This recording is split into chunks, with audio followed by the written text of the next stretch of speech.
Okay, so you know how you guys send us stuff sometimes? Right. This time, you sent in something really interesting. Yeah. It's an article called "Why Conventional Bodybuilding Methods Suck." Uh, and then there's like a little, dot, dot, dot, and then it says, "and the alternative approach that really delivers." Oh, wow. And it's by Stuart McRobert. Okay, yeah. I'm familiar with McRobert's work. So just that title, "Why Conventional Bodybuilding Methods Suck," that kind of like grabs you, doesn't it? It does. It's pretty bold. Yeah, it makes you wonder, like, is the way that most people think about building muscle, like, fundamentally flawed? Yeah, I mean that's exactly what we're going to be looking at today. Yeah. So you basically requested a deep dive into McRobert's thinking, Yeah. why he thinks the mainstream bodybuilding advice Mm-hmm. is kind of missing the mark for most people, Yeah. and what he proposes as a better alternative. Right. And we're going to try to pull out the most important insights Right. so that you can understand his arguments without getting too bogged down, Yeah. because there's a lot there. Because he, right out of the gate, he hits you with this pretty blunt question. Okay. And I bet, like, a lot of people have probably thought about this if they've been, hitting the gym consistently. Yeah. He says, is your training working? Mhm. Do you really have some progress in muscle and might to show for your efforts over the last few months? It's a good question. Gets you thinking. Yeah, it's like a direct challenge. It is. He's tapping into that potential for frustration that people might be feeling. Yeah. When they put in all this time and energy Yeah, and maybe even money on supplements, right, and the results just aren't there. right. It makes you question, like, what am I doing? Yeah. Is this all a waste of time? Right. And that's where McRobert wants to kind of step into his argument. Yeah. And he doesn't, like, beat around the bush. Yeah. He just comes out and says it. He Hmm. says that conventional bodybuilding dogma is a total sham. And he even claims that it prevents people from achieving their physique goals. Strong words. Yeah, he talks about, exposing this squalid mess Right. so people can actually train intelligently. So, he's not pulling any punches. He's not. Yeah. But, he is coming at this from a perspective of, a lot of experience. Oh, yeah. He mentions in the article that he's got over 25 years in the world of training. He's written over 350 articles, Yeah, he's prolific. authored 5 books, Right. and he's been the publisher of his own independent training magazine since 1989. Oh. And he also makes a point of saying that he's independent from the food supplement industry Okay. so that he can offer an unbiased viewpoint. Yeah. He's not trying to sell you anything. Right. And he also talks about how he's, genetically average. He puts that in quotes. Right. That he's always trained without drugs. Okay. And he juggles his training with a demanding job and family life. Mm. So he's like a regular dude. So it makes his perspective like much more relatable to, I think, the average person. Yeah, you're right. Exactly. Exactly. He's not some genetic freak who can train any old way and get amazing results. Yeah. So his experience really comes from that kind of more average, Right. drug-free perspective. Exactly. And that sets the stage for what he's really concerned about. Yeah. Which is that a lot of the training methods that are being promoted are unrealistic. Yeah. And maybe inappropriate for most people. They might Yeah. work for people with great genetics or people who are using drugs. Right. But for everyone else, they lead to, stagnation Yeah. and disappointment. So he keeps talking about these conventional bodybuilding methods. Yeah. What exactly is he talking about? He describes it as the typical training that you see advocated by, professional bodybuilders, Okay. strength athletes. The people on the cover of the magazine. Exactly. The people you see on the covers of the magazines. And he says this usually involves hitting the gym like 4 to 6 days a week, Oh, wow. That's a lot. training each muscle group with multiple exercises, Yeah. doing at least 3 work sets per exercise. And that's not even including warm-up sets. Yeah, that's not even including warm-up sets. Right. And he emphasizes this is the kind of advice Yeah. that you see everywhere. Yeah. In the magazines, in the books, Even on TV. even on TV sometimes. Yeah. Right. So it's that really high volume, Yeah. high frequency That's right. approach to training. Yeah. It's what most people probably think of when they think of, serious bodybuilding. Right. But McRobert doesn't just say that it's not ideal. Mm. He lays out like 9 specific criticisms of these methods. Oh, wow. Good. So let's get into those. What's the first one? All right. So the first big issue he has with conventional methods is okay. overtraining. Overtraining. Yeah. And he says that for most people, Okay. the people who don't have superior genetics and, they're not using drugs to help them recover, Yeah. this much volume and frequency is way too much. It's just too much. And it leads to overtraining. Right, and that's where you get into trouble. Right, because then you don't make progress. Yeah, because when you overtrain, you're not giving your body enough time to recover and rebuild. And you can get injured. You can get injured. Yeah. Yeah, absolutely. And he makes a really important point here. Okay. Which is that the ability of a natural trainee to recover from that kind of training is very different from someone who's using drugs. Right. Someone who's using performance enhancers. Yeah. Okay. So what's his second criticism? The second thing is he talks about the types of exercises. Okay. And he thinks that a lot of the exercises that are promoted are too risky. Too risky. Okay. Yeah, they can lead to injuries. Yeah. For the average person. Yeah, he doesn't name specific exercises in this particular article. But I imagine he's talking about movements that require, a high level of skill or mobility. Right. Or they place a lot of stress on the joints. Okay. And the average trainee might not have, the physical capacity to do them safely. Yeah, and what a seasoned athlete can do might be really dangerous for someone just starting out. Absolutely. And his third criticism is kind of related to this one. Yeah, what is it? He talks about promoting dangerous techniques, even for exercises that are generally considered good. Okay. So it's not just the exercise selection, but it's also how they're performed. Okay. People might be encouraged to use too much weight. Yeah. Or to sacrifice form. Yeah. To lift more weight. Ego lifting. Yeah, the ego lifting. Right. Or using really advanced training techniques that are really inappropriate for beginners or intermediates. And again, this goes back to that idea that you can't just copy what elite athletes do without having the right foundation. Right. And without, having those same recovery abilities. Right. If they might have from whatever they're doing. Right. Okay, so what's next on the list? Okay, so number 4 is that he thinks this kind of training is just really impractical for people who have busy lives. Right, practical. Yeah, most people have jobs, families, responsibilities that make going to the gym for hours, multiple times a week, just totally unrealistic. And, even if it was effective, it's just not sustainable for most people. Exactly. You need a program that fits into your life. Yeah.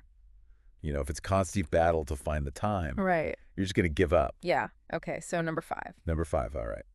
He thinks that conventional methods place way too much importance on supplements. Supplements, yeah, that's a big one. Yeah, he thinks supplements are just that. They're supplementary. Right. They can't make up for a bad training program. Or a bad diet. Or a bad diet, exactly. Right. So that's a common theme among people who, promote more fundamental approach to training. Yeah. Supplements can play a role. Yeah. But they're definitely not a magic bullet. Great. All right, number 6. What's next? He talks about the promotion of unrealistic expectations. Unrealistic expectations. Yeah, and using these like genetic freaks who are also on drugs as role models. As if you can achieve that. Yeah. Naturally.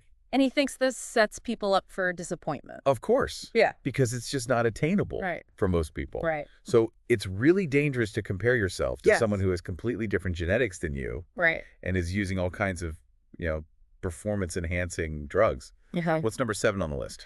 All right, so number 7, he says that conventional methods make training way too complicated. Complicated, okay. Yeah, it ends up confusing people. Yeah. There's all these different routines and, a million different exercises. Right, and every week there's a new routine. Right, and then they're like obsessing over these tiny little details. Right, you're supposed to do this. Yeah. And then you're supposed to change it up and do that. Right. And it's just so confusing. Yeah. And he thinks it just creates unnecessary complexity. Yeah. And like one of the most important things for making progress is keeping it simple. Keeping it simple, yeah. Yeah. And being consistent right. with what you're doing. Yeah.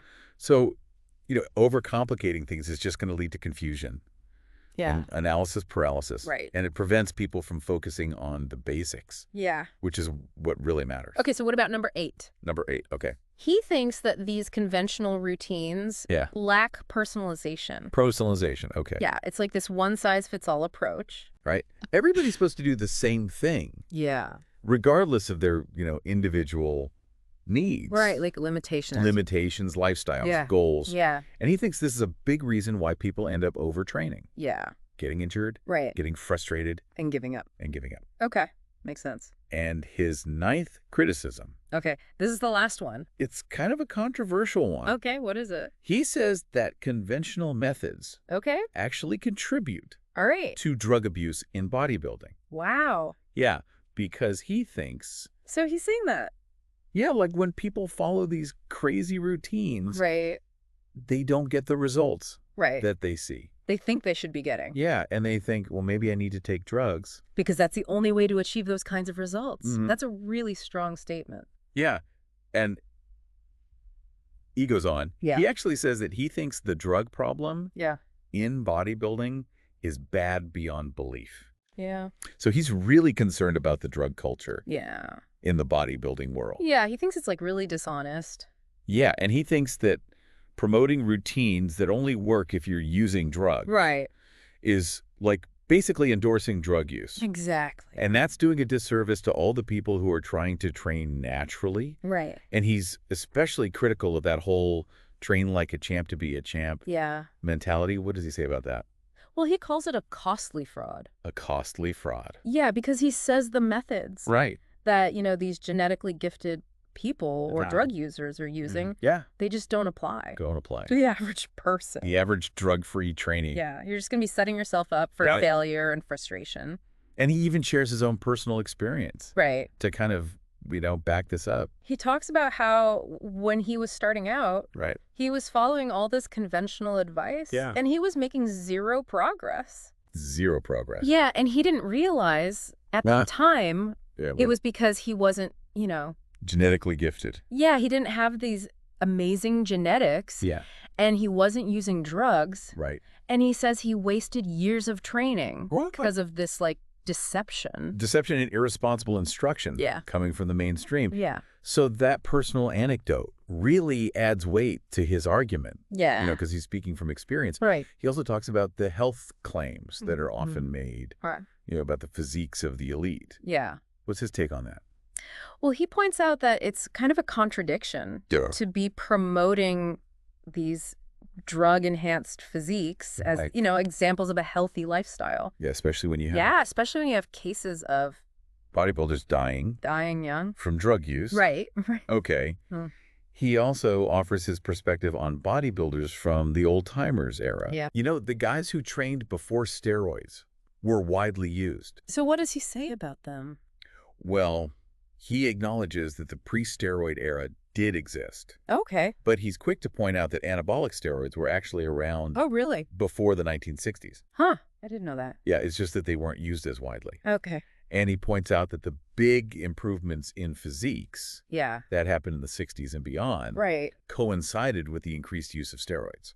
Oh, so he's saying it wasn't just better training. He doesn't think so. Or better nutrition. He thinks a lot of it had to do with drugs. Interesting. Okay. He even brings up the example of Bill Pearl. Who was a really famous bodybuilder. From that earlier period.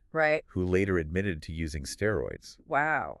So he's saying that even some of the guys from the golden era might not have been training the way they said they were. And their methods might not be as relevant today. Especially for drug-free trainees. Okay. So he also talks about this idea of want creation. Want creation. In the fitness industry. What is that? Well, his argument is that there's often more money to be made in creating a need for all these different improvements.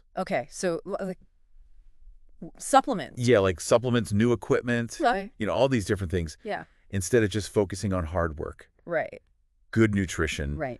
And rest. The basics. The basics, He sees the supplement industry as kind of thriving on people's frustrations. Because people are following ineffective training methods. And they're looking for a quick fix. So they think a supplement's going to solve their problems. It's kind of a cynical view.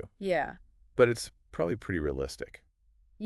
Okay, so he doesn't hold back. He doesn't. He uses some pretty strong language. Strong language. To talk about the fitness industry. Like, what kinds of things does he say? He uses the word fraud. Fraud? Wow. To describe the commercialization of bodybuilding. Yeah. He says that, magazines are more interested in selling magazines than they are in providing good information. Right. They want those eye-catching photos. Right. And it's all about selling supplements. Supplements and, other products. Right. That they're advertising. Yeah. He even says that some magazines are basically catalogs for supplement companies. Wow. Yeah, and that the articles are just there to create demand for those products. So there's a big conflict of interest where the information might not be in the best interest of the reader. Exactly. Okay, so what's his overall assessment of the current state of training advice? He thinks it's worse than it was in the past. Worse than it was in the past? Yeah. Especially for natural trainees with average genetics. Yeah, he thinks that we're still promoting the same stuff. Right. That doesn't work for most people. Right. And it's even worse now because there's all these new training fads and supplement claims. Yeah, and a lot of it is just not backed up by any evidence. Right. Okay. And he reiterates his stance against using drug-fueled, genetically gifted people as role models. Right. He's really against that. He is. Yeah. What about the people who are marketed as the legitimate drug-free elite? Oh, yeah. What about them? Does he think they're better role models? Well, he acknowledges Okay. that there are people who achieve amazing physiques naturally. Right. But his argument is that even those people have amazing genetics. Right. So their routines aren't going to work for the average person. Because most people just don't have those genetics. Right. So how does he kind of wrap up his critique of the mainstream? Well, he ends by saying that he's really frustrated. With the lack of action on the drug problem in bodybuilding. Right. So he's basically saying nobody's doing anything about it. Right. He thinks that if they really exposed how widespread it is, it would ruin the reputations of a lot of companies and organizations. Because they're making money off of it. Exactly. Okay, so he's painted this pretty critical picture of the conventional wisdom. Yeah. So now let's shift gears and look at his alternative approach. Okay. His so-called success formula. Right. What does that involve? Okay, so it's pretty different from the high volume, high frequency stuff. Yeah. He actually starts by listing 6 things. 6 things. That he says you don't need to do. You don't need to do. Okay. To build muscle. Okay. I like this already. Yeah. So the first one is you don't need to train more than 3 times a week. Oh, that's good news. Yeah. And he even says for some people, 2 or even fewer workouts per week is better. So that's a big difference from what's usually recommended. Right. What else is on the don't need list? You don't need to do a million different exercises. Okay. And you don't need to do tons of sets and reps. So he's advocating a more focused, minimalist approach. Yeah. Okay, what about supplements? What does he say about those? He says you don't need to take all those bodybuilding supplements. Okay. Yeah, he does say that some supplements might have general health benefits. Right. But he's not a fan of the ones that are marketed for muscle growth. Yeah, he's pretty skeptical of those. He is, okay. And what else? What else do we not need to do? You don't need to buy into all the hype. You don't need to do risky exercises. Okay. Just to show off. Yeah, no ego lifting. Right. Okay. And you definitely don't need to copy what the drug users are doing. Right. So it's all about... Keep it simple. Yeah, keeping it simple. And safe. Effective. Yeah. And he mentions this big bonus. Okay, bonus. Of his approach. Yeah, what's the bonus? You get better results in less time. Less time in the gym. Yeah, less time in the gym. That's appealing to a lot of people. Yeah, it's much more practical for people with busy lives. Absolutely. All right, so let's get into the specifics. Okay. Of his sensible abbreviated training. Okay, so what does that look like? What does a typical workout look like? Well, first he says you should keep your routines simple. Simple, okay. No more than 6 to 8 exercises per workout. Okay, 6 to 8. And if you're a hard gainer, okay, even less. Even less. 3 to 5. Wow, okay. Yeah. And what types of exercises does he recommend? He really likes compound movements. Compound movements? Yeah, exercises that work a lot of muscles at the same time. So things like squats. Squats, deadlifts. Deadlifts. Bench presses. Bench presses. Overhead presses. Rows. Rows. Dips, chin-ups. Okay. Yeah, those are the ones he likes. So the basics. The basics, yeah. And if you have trouble gaining muscle, okay. He says you should really focus on those. Okay, stick to the basics. Yeah. And how often should you train? Well, we talked about the reduced frequency. Yeah. So he recommends training no more than twice a week. Twice a week, okay. And he says you should alternate between 2 different workouts. 2 different workouts, so you get some variety. Yeah, and he also says you should take extra rest days. Okay. If you need them. So listen to your body. Right. If you're not recovered. Yeah. Take a day off. Take a day off? Yeah. And what else? What other important points are there? He's a big stickler for proper form. Proper form, okay. Yeah, he says that's really important. Makes sense. For avoiding injuries. Yeah. And he also recommends controlling the speed of your reps. Okay, how so? 2 to 3 seconds for the lifting part. Okay, the concentric part of the movement. Yeah, and then at least 3 seconds for the lowering part. Eccentric. Yeah. Okay, so slower on the way down. Right, and you always have to warm up before each workout. Of course. And no more than 3 work sets. 3 work sets. Per exercise. So it's, again, keeping it simple. Yeah, focusing on quality over quantity. Right. Okay, so how do you actually get stronger? Yeah. Using this approach? Well, he says the main thing is to focus on adding weight. Okay, adding weight to the bar. Yeah, but you have to do it gradually. Gradually. Yeah. Yeah. And while maintaining perfect form. Yeah, don't sacrifice form. Don't sacrifice form. Or lift more weight. Exactly. And he says you should aim for small increases. Small increases, okay. Like a pound or 2 at a time. Okay. On the big exercises. Right. And you can do that every week or every other week. So slow and steady progress. Yeah. All right, so we've talked about the training. Right. What about the other important stuff? Yeah. So he talks about nutrition. Okay. Yeah. You got to eat a high-quality diet. Yeah. High quality. Lots of protein. Protein, of course. Yeah. And you need to eat a little bit more than you burn. A calorie surplus. Calorie surplus. To support muscle growth. Right. And he recommends eating 5 or 6 meals a day. 5 or 6 meals a day? Yeah. Wow, that's a lot of meals. It is, yeah. And he says you should experiment with your protein intake. To find what works best for you. Right. Okay, and of course, sleep. Sleep at least 8 hours. 8 hours of quality sleep. Quality sleep, yeah. And he even says you should try to conserve energy. Conserve energy. On your off days. Okay, so don't go crazy on your rest days. Yeah. Just relax, recover. Right. Okay, so it's a holistic approach that considers training.